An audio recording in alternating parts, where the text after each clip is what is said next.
Hey, what's up, everybody? Welcome into another edition of SEC After Dark. It's the greatest day of the week, my favorite day of the week. And we are live, so your comments, we'll take your comments anytime you can get them. Trinidad is back. I wish Steve was here to talk about it, but I imagine he's doing Locked on Ole Miss and plenty of it. He's probably pretty excited about it, so we actually have a live look in here at Steve doing all the Ole Miss stuff tonight. It's a lot of cigarettes. Yep. He's on one tonight, I bet. I guarantee he's on one. I mean, it's crazy. But it was quite the roller coaster for Trinidad Chambliss, as you could tell from the way when I first put up this show, the link was he was denied. Then he wasn't. I was like, what are we doing? So we'll touch on that a little bit, but I really kind of want to wait for Steve to kind of get his victory lap there, so we won't talk about it too much. Boss Man going to be joining us later on, but it's going to be a three-man weave here. Mike Huseman, Off Season After Dark. It just feels like we're doing another episode of Locked On Vandy, but with a different background. Yep. And not having to talk about Vanderbilt. So it's lava time.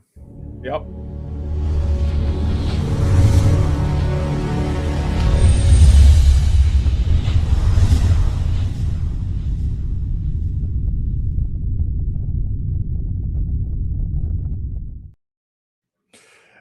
Okay, now it's official. Now we can get started. So, Mike, I haven't. I got to catch up on All Season After Dark. I've gotten kind of behind a little bit. Yeah, it's okay. But you're killing it, dude. From what I've seen up to this point, you're absolutely crushing it. The Missouri State guy I had this week was awesome. So he does sidelines Missouri State. Then he's also part of their NIL collective. So it was very interesting to get his take on, all the coaching changes they've had and a lot of that roster turnover this year.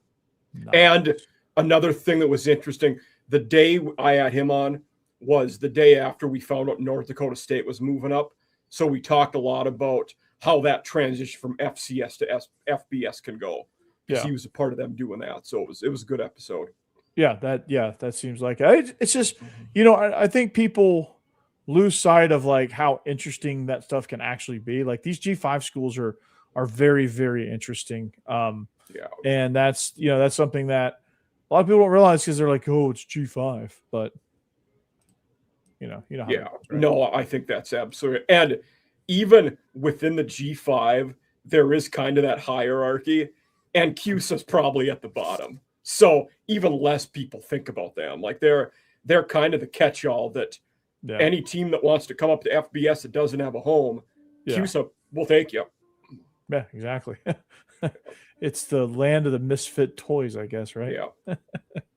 CUSA, love it. But we talked a little bit last night on Locked on Vandy that and it aired today. It aired this morning, but we talked about the G5 playoffs, and I'm all in favor of that, man. And that's something that I think will benefit FBS. It'll benefit FCS. It'll benefit G5. It'll benefit, all of it, And I just still don't get how people are all up in arms about it.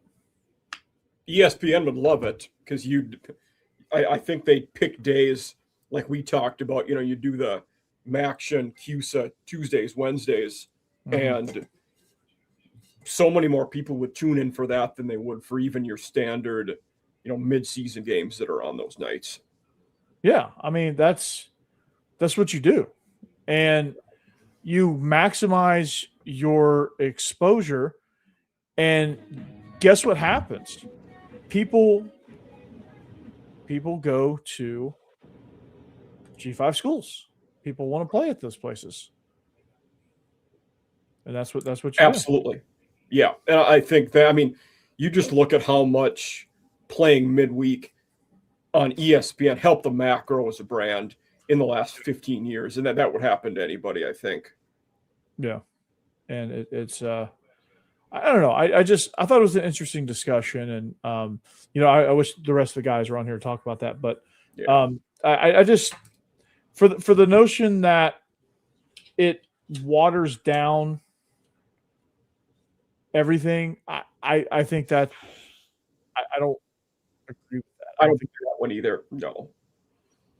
I think if you're a national champion, you're a national champion. Like you're playing with schools, right?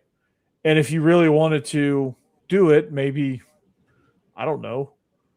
Maybe you have it. Maybe have your tournament and then let the champions do like the champions game, whatever. I don't know. Yeah. Like we all know how that would end. But and one of the things you could even do for the G5 one, if you're having 12 teams in a playoff, if instead of having that conference title game, because they all have divisions at that level, and or they don't anymore, but you potentially could go back to that. I don't know, but you could have 1 and 2, you go to the playoffs, and then on what was conference title week, 3 and 4 play for that last spot in the playoff from that conference. Yeah, would be an idea. You could do that because then you could give each of those conferences 3 teams in the playoff. Yeah, and then just let them duke it out.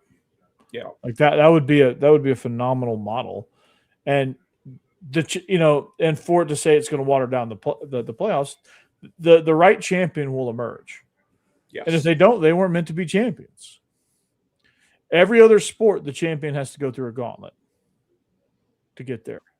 I would love to see, like, if we were doing a hypothetical G5 one, the playoff, like the odds to win the title at the beginning of playoffs would be fascinating, because I think a lot of people, they might not know how to, put odds on that, just because you're going to get teams that didn't have ideal non-con schedules, and some teams, were sacrificial lambs and some weren't. Yeah. Hey, boss man. Hey, boss man. Hey, guys.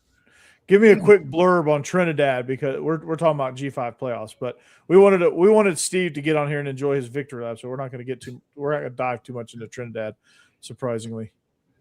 Yeah. I'm excited for college football and for the SEC in that way, right? Like watching Trinidad this year was fantastic. I absolutely loved watching him play, especially the way he burst onto the scene, started the season. Nobody even knows who the heck this guy is.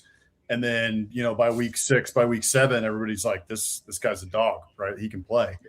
So loved watching him play this year. I'm looking forward to watching him for another year. I think it makes sense. I think the court got it right in this case, where, we've talked about it before. Like, TJ Finley gets 8 years, 9 years, whatever the heck he's on now. Yeah. But Trinidad Chambliss, when he has, seemingly legitimate medical reasons for, not playing and getting a medical red shirt, and the NCAA is just like putting their foot down on this case, but not in Finley's case. It just seemed ridiculous. So I think the judge got it right in this case. And I'm looking. The one thing I will say about this is, like, I haven't heard what Trinidad has said about this. So some Ole Miss fans, help me in the comments if you know. I must have missed it. But, Trinidad played really well this year. Like, why not go to the NFL, man? Like, are you not – go get your money there. I really don't understand why necessarily. Is his draft grade, like, lower than he expects because he's too small? Like, what is it? Because he played well enough this year. I would think he would probably be a day 2, late 2nd to 3rd round pick. And that's in a year where there's it's a bad QB draft. Next year, it's not going to be any better. He's going to get drafted lower next year probably, unless he lights the world on fire. He could light the world on fire, but I guess he's just trying to get himself some extra reps in college, some extra NIL money, just in case he spends the rest of his career kicking around as a 3rd stringer. Yeah, in the NFL. Yeah, I guess. But he's got – look, there's been small QBs in the NFL who have made it. You know what I mean? Like, go and prove yourself, right? He did light the world on fire this year, right? He played extremely well. Like, I don't know. I'm excited to see him again for another year in college. I think it's great. It's good for the SEC. But, yeah, if I'm him, I guess, sure. But even if you're late 2nd round, early 3rd round, like, that's a pretty good grade for him. You know what I mean? Like you said, you come back another year – yeah, I guess if you light the world on fire, you can make yourself some money. You could play yourself into the top 25, et cetera. Yeah, okay. Yeah, that makes a lot of sense, Chris. Yeah, that's a good point, Chris. Thank you. I figured it had to be something like that. That does make sense. So again, all in all, makes you wonder what he could have got at LSU. Steve's probably crying about it. Yeah. Steve will be joining the show now in 5 minutes. Yeah. Bossman, I notice you don't have a small microphone talking tonight, boss man. It's sitting right over here. I didn't plug it in. I decided I didn't want to hold it for an hour tonight. Yeah, like I had last night. Where's the dedication? Well, I think what I'm going to figure out, Hammer had a good idea last night. I need to figure out, I'm going to buy or make a little mic stand for it. And so it'll just sit like in the front. You know, everybody has their podcast mics. Yeah. Mine is just going to be tiny, like right out in the front. I have a Yeti that's like stationary next to the computer, but sometimes I'll use the clip ones that clip here are pretty nice. Yeah. I got a few options with it. I need to figure it out. But this was a impulse buy in the line at Barnes and Noble on Saturday. I saw it. I was like, I have to have that. So it's not the most practical of mics, but it's just for fun. That's awesome, dude. I got to catch up on y'all show. I didn't get a chance to join you guys last night, but dude, y'all. We were talking impact transfers. So we started going through, the transfer portal and just talking about Hammer did his 5. I'll do 5 next week. That was a good segment. Yeah. Yeah, it was fun. It was fun going through them. So I'm looking forward to next week doing that. That's good.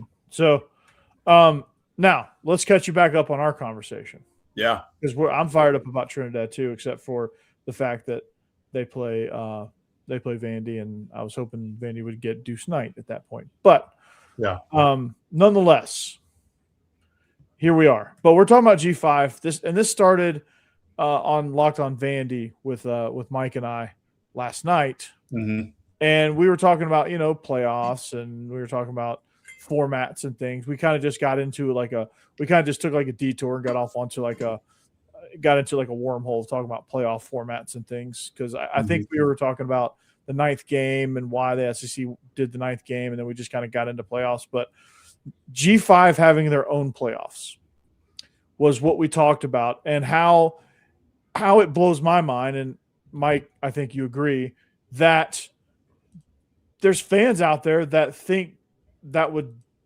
dilute or taint their national champion. Like it wouldn't mean as much. And I was like, that couldn't be further from the truth. Yeah. Hold on. What would taint it again?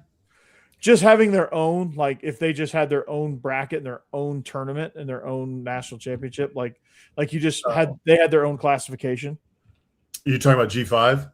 Yeah. Like a lot of the G5 fans I talk to, they're dead. They don't want a separate G5. I don't know if tainting is the right word, because that implies that it's less than is how I would. Less than.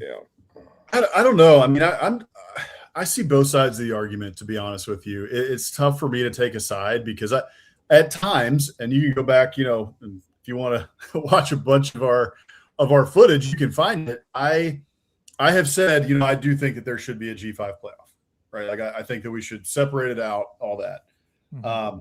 But listening to some of the arguments of the G5 folks, talking about it, they make some good points. And part of it is, the David versus Goliath thing, right? Like that is really woven into the fabric of college sports and into college football. When you think about, Boise State, right, against Oklahoma, and some of those games. Even recently, right, like Tulane beating USC in the Cotton Bowl a couple years ago. So here's in a whole playoff though, there's 10 Goliaths for every David. Well, yes, and that is my next point, right? It's like, is there really enough of those examples for them to kind of be up in arms? Well, here's the big thing. That's all you need. Yeah. I still err on the side of they should have their own playoff, because here's the reality. Exactly what you said, Mike. Like there's 10 Goliaths in the playoff now for every one of the Davids. So do any of these teams realistically have a shot to win the national championship? No. Everyone knows it. The answer is no, right? So, like, if they it might happen once in 50 years, realistically. Maybe, right? So, like, how long did it take a 16 seed to beat a 1 seed in basketball? Correct. Exactly. Yeah. Right. Like, it took forever. And that's one game. That's one game. So everybody's like, well, it's getting into the playoff. No. The whole point of the playoff is to win a national title. So if you don't really have a shot to win a national title, like, why are you even getting, a shot to play? We don't have the bowl system anymore where, it is fun every once in a while to watch a Boise State knock off an Oklahoma in a one game, they beat them 1 out of 10, right? This is about, can you make a run? Can you go to the national title? And I don't think any of these teams can. I'll ask a hypothetical, and the answer for this would be different from everybody, but I want your guys' take. And the way I look at it would be, if alternate universe, if Tulane and JMU played for a national title this year in a G5 setup, would the winner of that game have been happier with their season than they were this year? I think the answer is probably yes, but everybody's going to have a different answer to it. It's not a one-size-fits-all. Well, I agree with that, but here, I think if you ask the JMU folks, right, and even the team, I mean, they very recently won a D2 national title, and that is essentially what this would be. It would be G5, so a little bit different, like a slight step up, right? But they in their recent history have won those, and they still decided to heck with it. We want to go up, right? Yeah. So I don't know. I would agree with you. For me, it would be yes. Like, I would be much more satisfied with my season doing that than traveling to Eugene and getting, beaten pretty handily. I'd rather win a national championship and have a ring in the G5 than I would just, make the playoff ready to get my teeth kicked in, or Mike Tyson, throw a haymaker or two and put me on the mat in round 1. Yeah, because, here's what these people fail to realize with JMU and deciding to go up.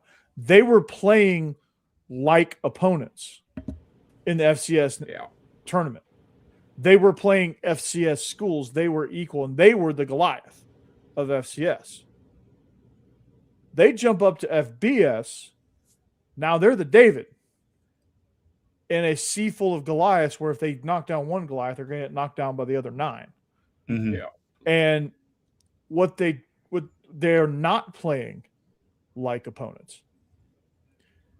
And that is where the difference lies. And so if they had their own if they had their own tournament, there's no, like, they're playing like opponents. Like, P4 teams are playing like opponents. Yeah. G5 teams are playing like opponents. Now, if you wanted to have some sort of system to where, your G5 national champion gets to play in P4 next year, depending on region, depending on where they're located, they either go ACC, Big 10, SEC, or Big 12, and then your last place team, they just trade places in that conference. And then I don't think the Power 4 teams would agree to that because of revenue losses. Right.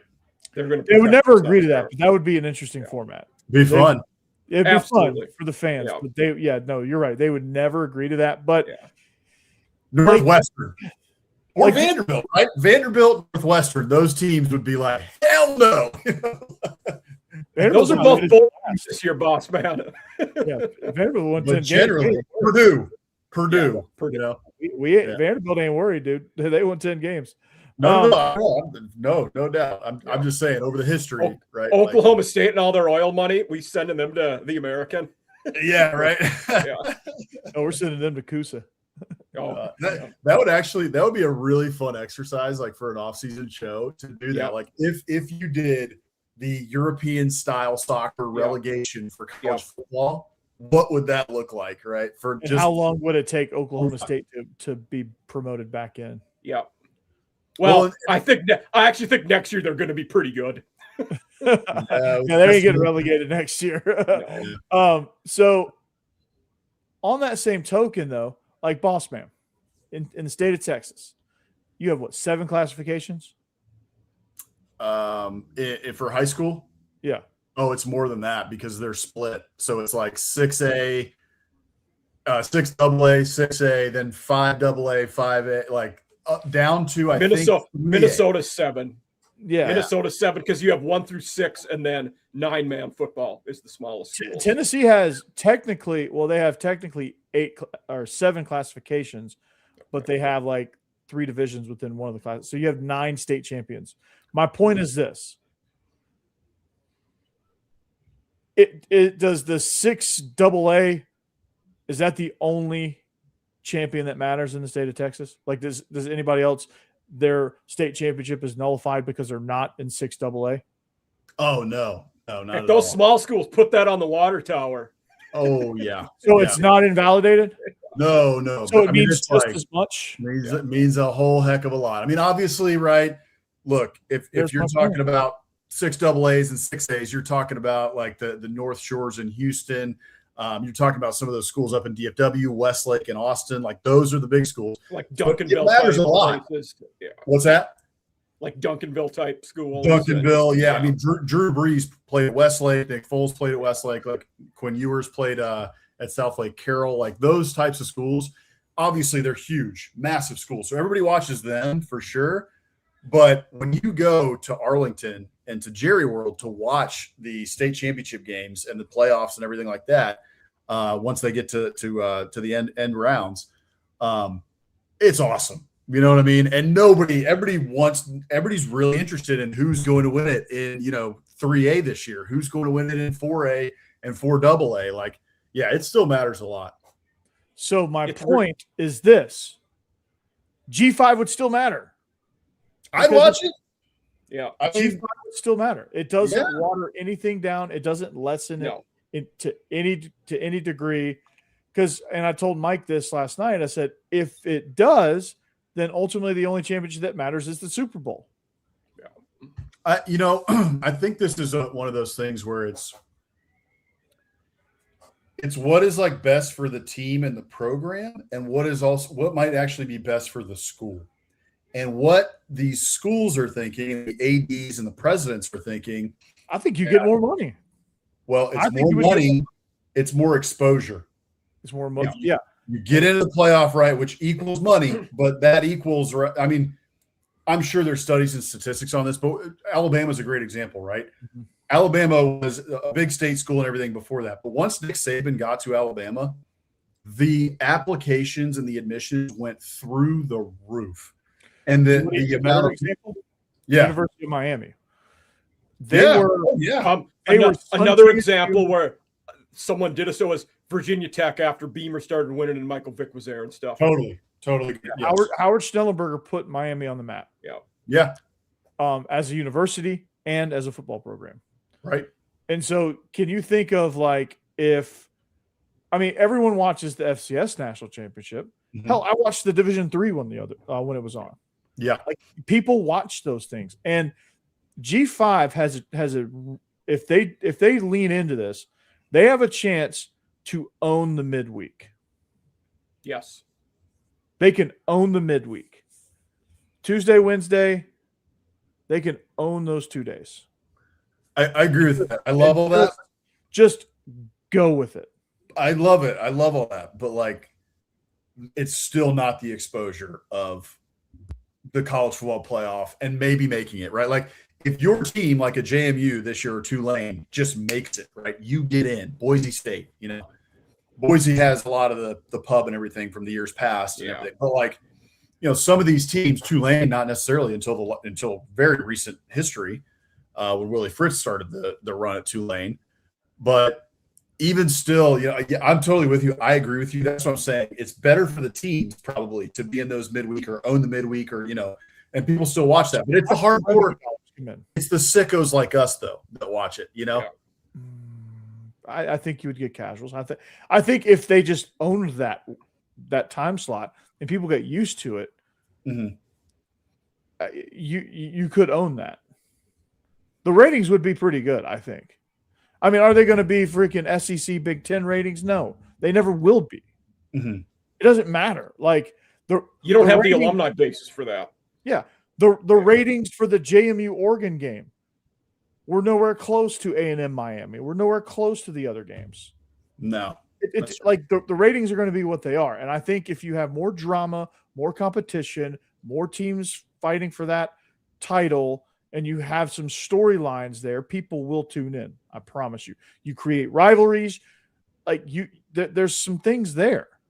Like North Dakota State's coming up. You build a tournament that features a chance for them to play on national television even more. And then now they get to fight JMU. Now they get to fight Tulane. Now they get to fight Toledo. I see they're going to petition that to have the postseason waiting period lifted, which hopefully they win. It's an archaic rule that doesn't make sense anymore. Yeah, I mean, these teams can jump up and immediately compete. So, and I don't have any doubts that North Dakota State can. So, like, just imagine what you can build. Is it ever going to be as good as the P4 college football playoff? No. But is the college football playoff better than the Super Bowl? No. Like ratings wise, no. Despite what you think about it, no, it's not, because it's the NFL. No. The NFL is on a totally different level. Yeah. It's a global fanhood. It's global. I mean, it's a massive event. No matter how boring the game is, people are watching it. And when you get to the Super Bowl, it's more of an event than an athletic sport. Yeah. And if you're comparing it's not apples to apples. It never will be. So but I think the biggest piece of the pie that the G5 can get is to split off and create their own tournament. That's the biggest piece of the pie that they can get. Well, that might sort itself out too in the next decade or something, right? Because if the juice really isn't worth the squeeze, and in the next couple of years of the playoff, these teams continue to get their teeth kicked in, right, no matter where they go, and ESPN continues to relegate them to TNT or TBS, right, and slough off these games and lease the rights to these other networks, and the ratings, don't hit levels that they do for these other teams and whatever, right? That's the money talking. Then the incentive is not really there anymore, and we may even see some other sands shift as well within the conferences as we continue to see consolidation go toward the top with the Big Ten and the SEC. So it may sort itself out anyway. And look, I'm good where we are in terms of the conferences. I don't want to see any more craziness, but it's probably bound to happen no matter what we think or care. But I'm with you. Like at the end of the day, whatever happens, I would much rather see JMU and Tulane. And I really think too, if you put a good playoff together for the G5, it would draw pretty solid ratings. In fact, I think like the Final Four, the semifinals, and the championship, you would do better ratings with the semis and the final game for that than you would Oregon and JMU this year, and on down the line of those games. Why? Because you have drama. Yeah. You have drama. There's the perception that it means something. Correct. Yeah. These games, it's not just a sacrificial lamb for Oregon or Ole Miss to warm up with. And it's better games, right? Like not only is there drama, but the drama comes from the fact that these are evenly matched teams, and this is likely to go down to the wire, right? Where most everybody knows walking into it that Oregon and JMU probably isn't going to go down to the wire. Sorry, it's just not. And it didn't. It didn't. Yeah, it didn't even come close to the wire. No, that game got way closer at the end than it really was throughout, because JMU scored late several times, and Oregon probably took their foot off the gas, and they had the JV guys. Oh yeah.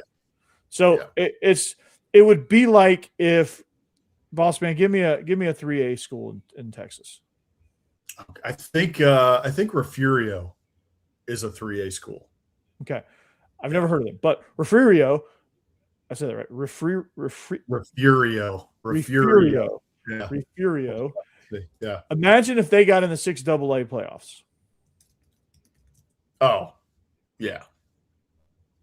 First round, Westlake Austin. It would be rough. Yeah. Oh, Westlake would beat them by 60. Westlake beats like 6A teams in Texas by like 40. So if they played at Refugio, a 3A Texas high school team, Where is that? Where is paying Refugio? 70. I think it's outside of Houston, like kind of rural outside of Houston. So that's so nobody benefits from that. No. Refugio gets curb stomped, and Westlake puts their JV in by the midway through the second quarter. Like nobody gets anything out of that. Refugio's 2A, so they're even smaller than I thought. But Okay. I'm sorry, I picked the toughest sounding name to to do. They did. They had a kid. Go ahead. You give me names here. I love names. I don't struggle with names ever. Meanwhile, I struggle with like every name. Yeah, A&M had a kid come out of there years ago, and he was okay, but yeah, no, you're right. Like any of those teams played in the top, the Dragons of South Lake Carroll, or playing North Shore, Duncanville, or any. I mean, it would be who won 3A. Let's see. It's a good question. Who won 3A or 4A? Let's go 4A double A. Let's go 4 double A. 4 double A. Yeah, 4 double A. School football champ. Man, Vandy 16-pieced Texas in women's basketball tonight. It was Carthage. All right. Okay. Carthage. That's an easier one for me to say too. All right. Yeah. So Carthage. You put them in the 6 AA tournament. What happens? They were state champion. Same thing. Yeah, they're getting raced. You guys starting to see my point? Any G5 people watching this, you see my point? Like, what good is that? Like, you go to the first round, Lottie freaking da. Yeah. You want to hoist a national champion. It's going to help your recruiting. It's going to give you exposure. You're going to own the midweek because that's what you're going to take over for TV. You have all eyes on you. Midweek action is a thing. Like, people love midweek action. It's kind of a cult classic type situation, but I think it would grow. I think it would grow legs. People wouldn't be used to it, but and it might be more of a casual watching event. Like, people on a Tuesday and Wednesday may be more casual watching it because Monday night football, Thursday night football, maybe you take the college games out of Friday, and maybe you put some G5 stuff on Fridays too. I think the G5 should band together and create their own network.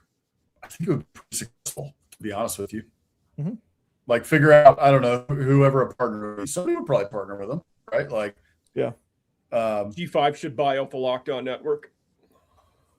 There you go. Yeah. Yeah. Believe, Locked On, whoever. Somebody would do it. Believe. Yeah. It's crazy. Yeah. I just think it would be, I don't know. That's my 2 cents. We spent 30 minutes on G5. I love it. It's G5 after dark. But also G5 was an existing network, so they'd have to buy those rights from the original owner of G5. It was like a gaming network.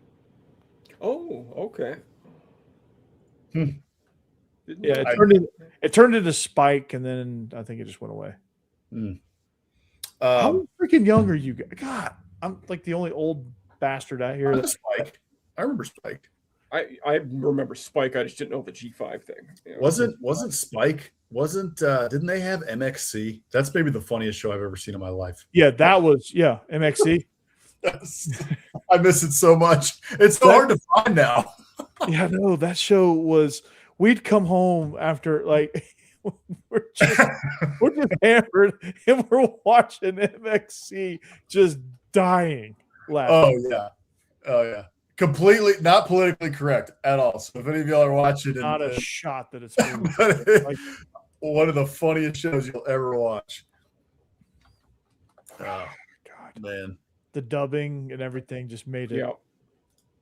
What's up, Andy Man? Andy Man. Too bad they're complaining and whining about we're still here. G4 that's what it was. G4, not G5. Should we talk a little QBs? Yeah, let's talk QBs. There's some rankings coming out already. And they have Jared Curtis as dead last and I don't think Jared Curtis should be in the top. I don't think he should be above any returning starter. But of the non-returning starters, I have a hard time with that list of him being at the bottom of that list. And I don't think you can put him anywhere else at this point. Just off the principle of we've not seen him in college yet. Now we got a show, man. Come on. Yeah. Yeah. But like, have we really seen that? I do. By the end of the year, I do not think he will be 16. I will say that. Yeah. I don't necessarily, there it goes. There we go. I wasn't sure if we had that. This was from Mike. This was from SEC Mike and we haven't seen Austin Mack in college. Have we? We saw him a little bit in the last game against Indiana get boat raced. Yeah. So KJ Jackson, have we seen him in college? Not enough. No, definitely. Yeah, not at all. Minchie, nothing. We haven't seen Minchie. So I think like those guys from 13 to 16, you can pretty much just shake them up like dice and throw them in, I think whatever, just put them in 13 to 16. To me, I think Jared Curtis has better skills than all of those guys. I think he has the highest ceiling out of all those guys. I think that's true. It's just freshman. He might, yeah. Freshman, if we get it 5-star, all that, that's great. He could be in the top 5 by season's end. He's already practiced. He's already practiced with the team. Like he's already gotten reps and stuff. Like he's already there. Yeah, but so he's a freshman plus. So I think the freshman learning curve goes way down when they early enroll. Can I ask you something, Corey, before we continue on with this key stuff? So looking at give me the way too early brief outlook for Vanderbilt, because I looked at, I've seen the transfer portal rankings coming in and what they brought in, the recruiting class is all kind of like, it's kind of okay. It's kind of like, at least from my perspective.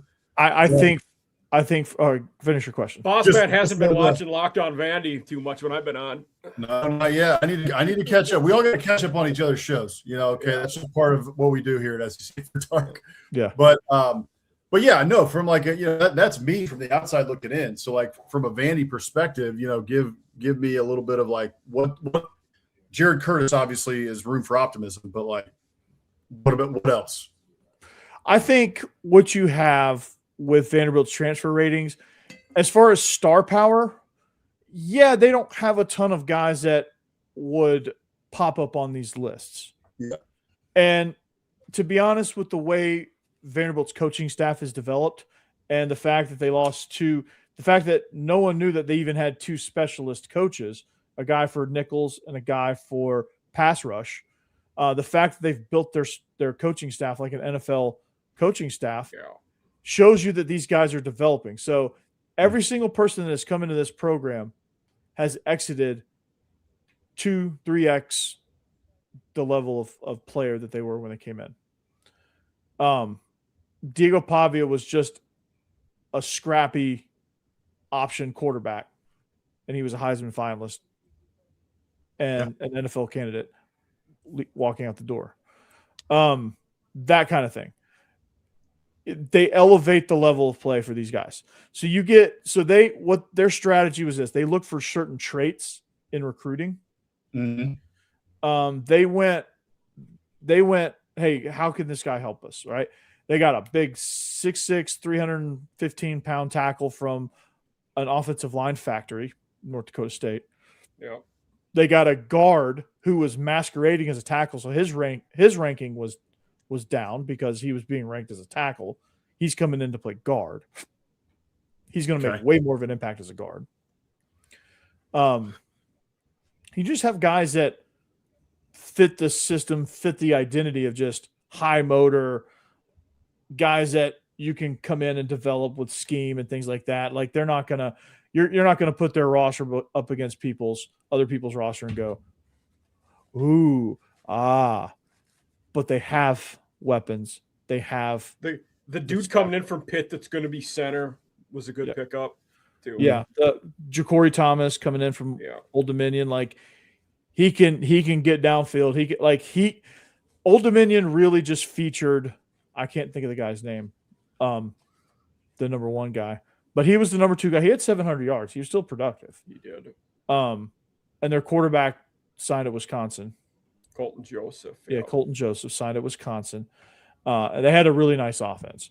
They got a tight end, a senior tight end that was behind another senior tight end, or he's going to be senior, but he was behind an older guy at tight end, couldn't get much of like they got all these guys that had a chip on the shoulder, not good opportunities. So there is an unknown factor there. And they're fortunate to have the schedule set up the way it is so that they can kind of gel. But the notion that they're going to go 2-10 and back to what Vandy used to be, I think is done. Because I don't expect that either. And they had a really nice recruiting class. Yeah. They improved. So if you look at rankings, if you want to look at rankings, they improved 43 spots in the recruiting rankings from last year to this year. They jumped almost 50 spots in recruiting rankings. So, I mean, and it's only getting better. Like they're 14th currently in the team rankings, overall team rankings. And they're in it for a lot of 4-star guys. Yeah. That's all helpful, right? Because I don't expect Vandy to go 2-10 either. All I'm saying is I'm tying this into like, okay, Jared Curtis is a freshman. And so what people are also seeing on the outside, like what's around him, you know? Yeah. And you got both your running backs are coming, both your production. Yep. All your production at running back is coming back. And they're going to be featured more because Jared Curtis, they're not going to probably run him as much as they did Pavia. Your holes are obviously tight end. You improved the talent on the offensive line, but you are replacing 4 new starters. So that's a challenge, but you're getting better. What you're lacking in experience, you upgrade in talent. Defensively, you got an all-conference safety. Like they really put an emphasis on pass defense in the portal. Got it. Okay. They got a really good D tackle, Taylon Carter from Jacksonville State. Good player. Mm-hmm. He's kind of like that. I guess you could call him a perimeter tackle. He's not your interior defensive lineman unless they go like a facet. He could come down on as a 3 technique on a guard, which is outside shoulder of the guard. So he's like a B C gap defender. Got it. Not your A gap plugger. So Athletes Forum, our friend here.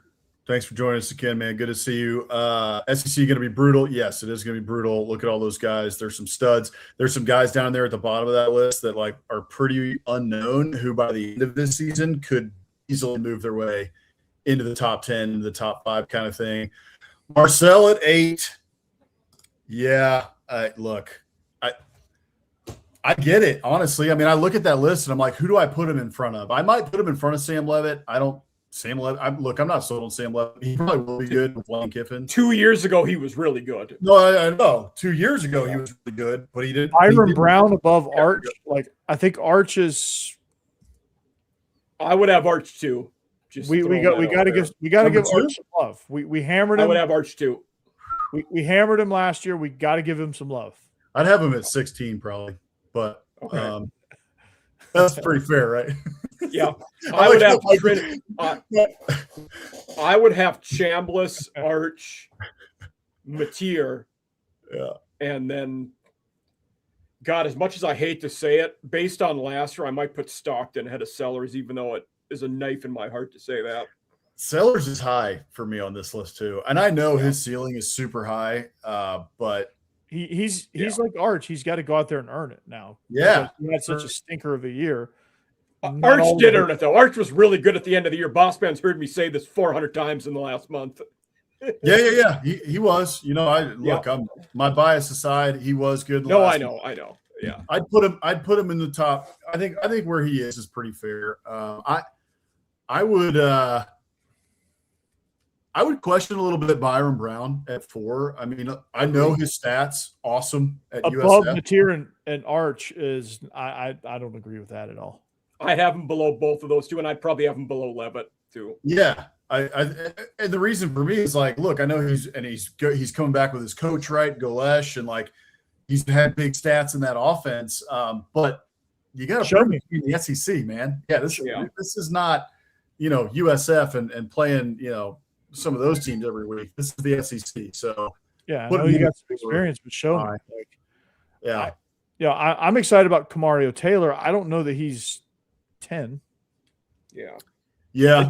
I will say I don't hate the place on the list, but boss man, like you and Hammer are doing, your impact transfer lists on biscuits. Mm-hmm. I would have Kenny Minchie as number 1 for me because whether he's good or bad, he's going to have the most impact. If he doesn't make it, Kentucky's going to be terrible. If he plays well like he can with Stein, Kentucky could be pretty frisky. Like, not saying he'll be best or worst, he might have the most impact. That's a great point. I mean, it's much like my first ballot Hall of Famer, Zach Calzada. Yep. I thought he was going to be good, and he wasn't good. And then Mark Stoops gets fired, later down the line. And that wasn't all because of Zach Calzada, but it was a big part of it. I mean, now Will Stein's not going to get fired year 1, but I think it puts him behind the 8 ball and gets people questioning, is this the right guy? And then you just got a weird vibe from there. But I'm not sure Aaron Philo is even going to be the quarterback at Florida. Yeah. First of all. And I don't know that KJ Jackson will be either. AJ Hill could win that job. Yeah. True. And for that, like, I don't know that you can put them ahead of guys that are, Jared Curtis is not officially named starter, but he's starting. It's not going to be Blaze Berlowitz. Yeah. It ain't Blaze Berlowitz. Now, if it was Blaze Berlowitz, okay, he's 16. Yeah. But Kamario Taylor, I don't know. I don't know that you put him above Austin Simmons. I don't know that you even put him above Austin Mack. But I think Curtis is right there below Mack. And you just bump the rest of us down. I don't hate where Austin Simmons is on this list. I think by the end of the year, Simmons will be higher on the list. Right now, I'm okay with that spot, though. Yeah. Yeah, we're okay. Yeah. On Marcel at 8, there's a couple guys you were talking about here where it's like, prove it, show me, right? Well, that's for Marcel too. I think that's why he sits there at 8. And as I look at this list, I'm like, I might move him up a spot or 2, but I think he's in a pretty fair spot. And he played great for 11 games. The kid's ceiling is number 1 or number 2 QB in the conference. I mean, when he is on, he can be that good. But when he's not, he can be 16. 16, right? I mean, like the lows are very low. And so going into next year, it's a show me year, right? Like you've been the starter. This will be, 2.5 years of you being a starter, basically going into year 3. Where you're going to start significant games. So you have to overcome the mistakes that he was making, like against South Carolina in the first half, the second half against Texas, and then the entire game against Miami in order to move up that list. And so he's got it in him. The ceiling is very high for Marcel Reed, but show me. And you're going to have 4 new O-linemen in front of you this year. Yes. Doing that too. It's going to be tough. Losing Le'Veon Moss. Losing Casey Concepcion. Now you get Isaiah Horton, wide receiver. That's helpful, and you've got some studs there and some guys who could break through next year, like Ashton Bethel Roman, maybe Terry Bussey. You still have Mario. I think Ruben Owens will still be a good back too. He will, and he's shown flashes, but I'm ready to see him break through too. He's got to take another step. Mostly it's been kind of the end of games where he's gotten most of his yardage. And his vision needs to get better as well. A lot of like running into the backs of linemen that drives me a little crazy. But when he gets out in space, I mean, he's fast as anybody, right? So we'll see what he can do. The Aggies have a stable of running backs. They're going to have plenty on to help Marcel Reed in the with their skill position players. But like you said, Mike, 4 offensive linemen being replaced, tough. Will Brady Hart be QB too? In all likelihood, yeah. Okay. Mm-hmm. We kind of talked about that, Andy. I think he's probably top 2 by the end of the year, but yeah, Yeah. There's going to be debate. Yeah, top 2 or 3. I think Sellers is going to be up there. Trinidad obviously should be up there. Gunnar I think Stockton, Mateer is going to be hovering. I think he's pretty good. if he can stay healthy. Yeah. If he can stay healthy, I think he can be. They rushed him back last year. That hurt him in the long run, I think. Totally. What do you guys think about Austin Simmons? Where do you think he kind of lands? Because that's an interesting one because he's got a ton of talent. He does. And he has one of the 2 best running backs in the conference on his team too, with Ahmad Hardy. I think that's an interesting one because he was a victim of circumstance there with he got Wally pipped. Sure did. That's a great comparison. Yeah, I love it. He got Wally pipped, yeah. And Joey Aguilar, like, if he's back, does he fit in at 9? Is he better than that? Our guys better than him? If it's not Joey Aguilar, whoever's at Tennessee is 16, by the way. Just because, again, if it's not him, it's probably Faison Brandon, and we're having him and Curtis right now would be the bottom 2 anyway. I think just because we're dealing with a true freshman. Yeah, that'd be a hell of a battle. Faison Brandon versus Jared Curtis at the end of the year. Yeah. Who did their homework the most? Who's got the best? Yeah. I kind of want that, actually. But, yeah, I think people are way underselling Jared Curtis.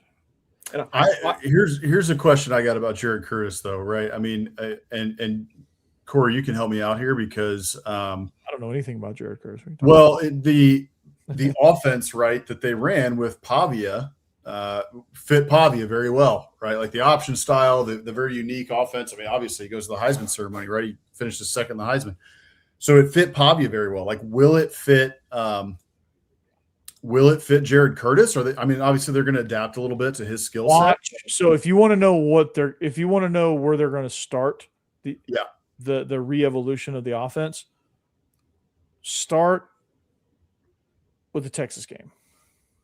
Okay. You see them going more downfield. Mm-hmm. You see them more intermediate. You see the route stretching. You see more RPOs. You see more run game. Got it. So I think really the only thing from the last half of the season is you just take the quarterback runs and cut them in half or maybe even more than that. Okay. And you insert more running back runs and more RPO, and then you have the downfield stuff. That's where this offense is probably going to be.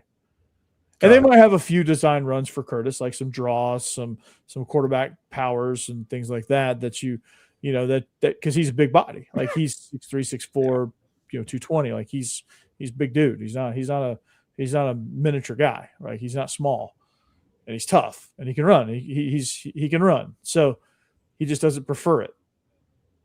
So you're gonna get an adaptive offense nonetheless. Yeah. No, that all makes sense. On Minchie, what the heck do we think about that? I mean, he's a junior, right? He'll be a third year coming into Kentucky. Yes, and pretty highly recruited, 4-star recruit, I believe, right, to Notre Dame. Mm-hmm. Everybody at Notre Dame seems to speak very highly of him, and that it basically was like just a hair as to why CJ Carr beat out Kenny Minchie. I remember. Give me those thoughts on him because I don't know what to think. And for a while, he hits the portal, and initially everybody thought he was going to go to Nebraska and take over for Raiola. That was the rub right there when he bolted, and then he's going to Kentucky, and that tells me something that another team and another coaching staff that knows QBs wanted him bad. So. Mm-hmm. Which money, because I thought Kentucky was about to land like Perbula or Levitt or somebody like that, and then they landed Minchie, and I'm like, oh, that's an interesting pick there.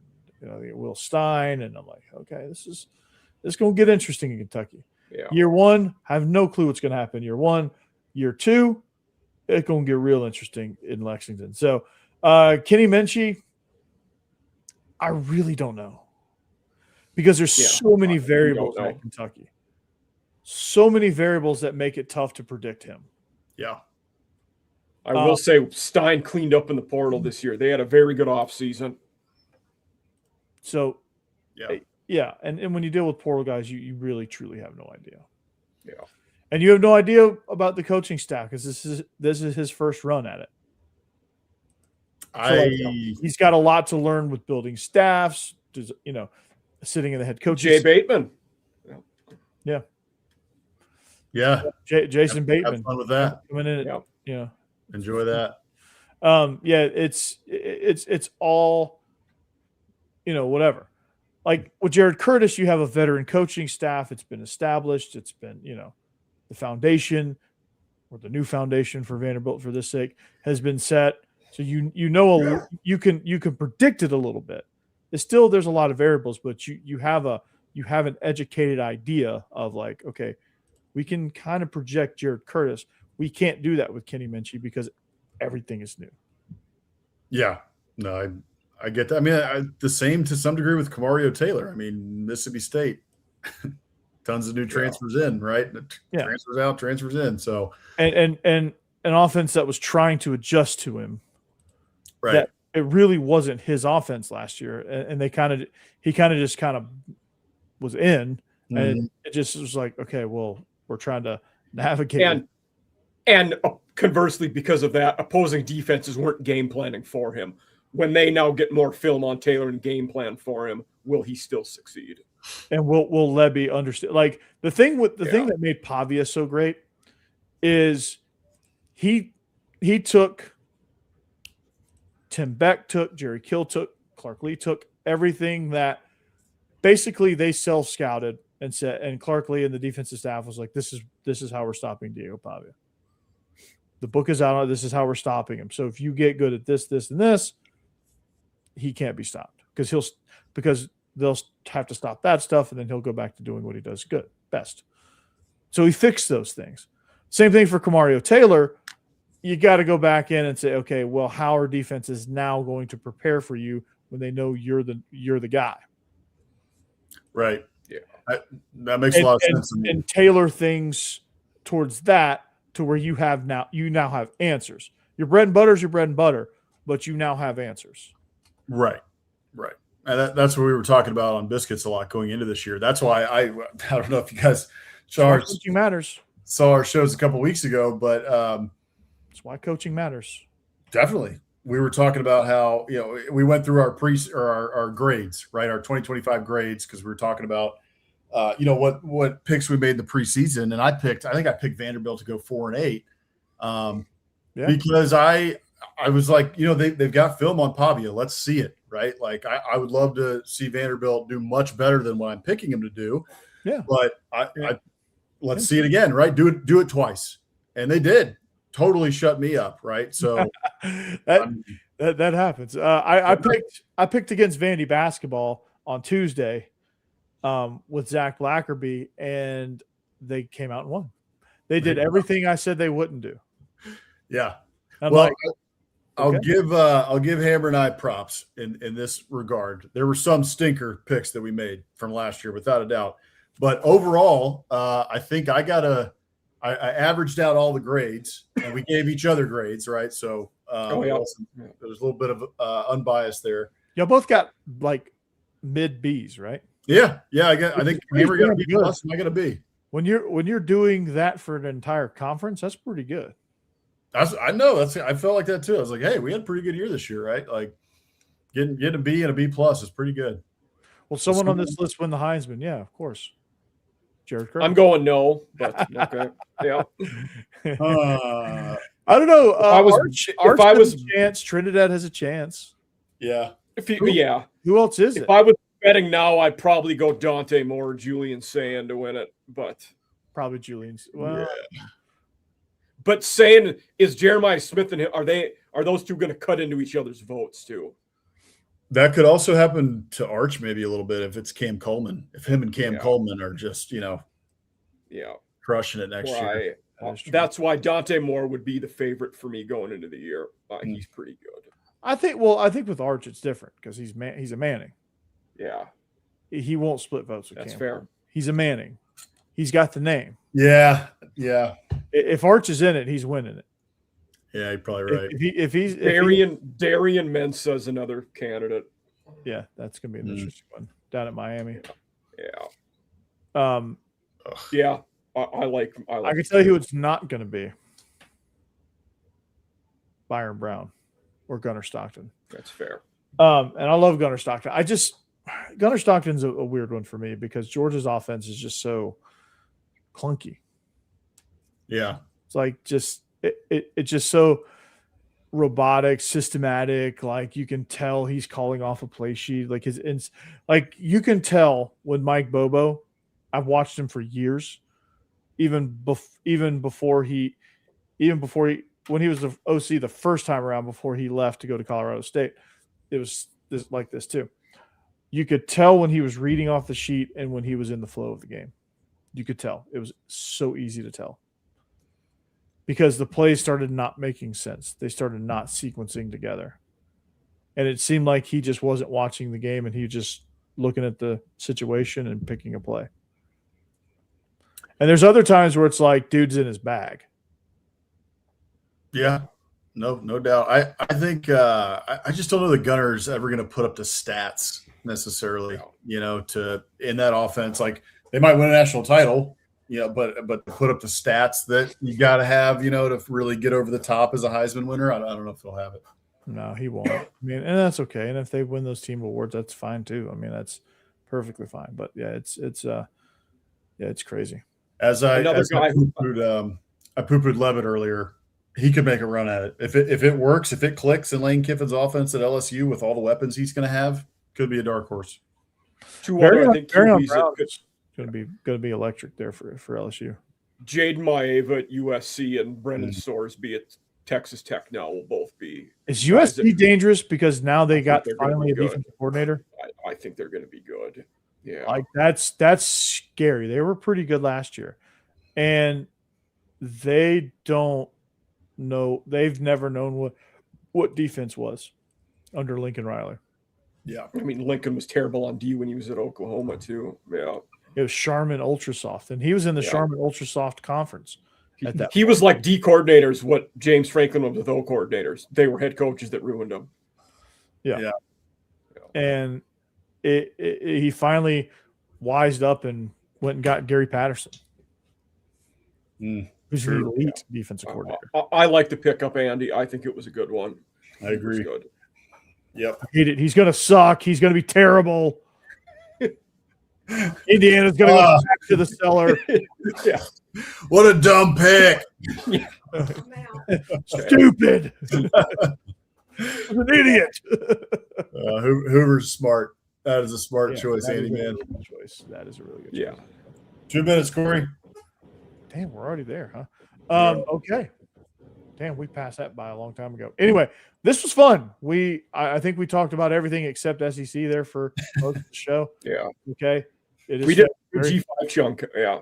Yeah, we did G5 after dark, but it is February. Who cares, right? We're going to go off the rails. You know it. We know it. We all know it. It's all good. But anyway,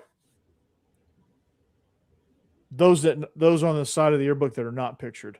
The other half of Biscuits and SEC with Hammer, Jake Thomas, your double shot of Alabama, Jeb Beecham. He's just a guy, but he's here.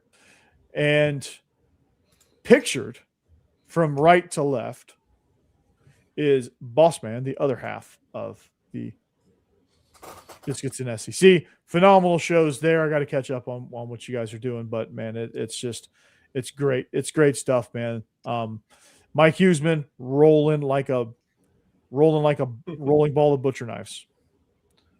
He's rocking like a hurricane. All season after dark. Also, his appearances on Locked On Vandy as well. We got Wisconsin Badger focused episode next week at Off Season After Dark, and it's Matthew Perkins. It's Perko. Yep. So are you getting Perko, or are you getting both Perko and Bernie? Just him, just Perko. Yeah.